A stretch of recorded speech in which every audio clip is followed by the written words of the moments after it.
चिखलफेक प्रकरणामध्ये शांततेचा भंग केल्याप्रकरणी नितेश राणे दोषी. नितेश राणे यांना 1 महिन्याच्या कारावासासह 1 लाखाचा दंड ठोठावण्यात आलाय. 504 गुन्ह्याखाली नितेश राणेंना कणकवली कोर्टाने दोषी ठरवलंय.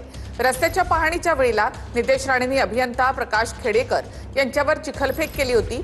त्यांना बांधूनही ठेवण्यात आलं होतं. नितेश राणे मुंबई हायकोर्टामध्ये या संदर्भात दाद मागणार आहेत, असं राणेंच्या वकिलांनी म्हटलंय.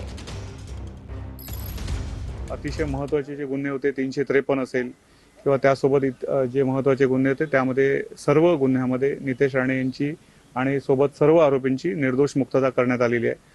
परंतु हे करत असताना न्यायालयाने भारतीय दंडविधान कलम 504 म्हणजे सार्वजनिक शांततेचा भंग होणे व त्याकरता कोणाला उद्युक्त करणे या अर्थाने जो गुन्हा आहे 504, या 504च्या गुन्ह्याखाली त्यांना शिक्षा दोषी धरलेला आहे आणि त्यांना 1 महिन्याचा कारावास आणि 1 लाख रुपये दंड अशा प्रकारची शिक्षा त्यांना सुनावण्यात आलेली आहे.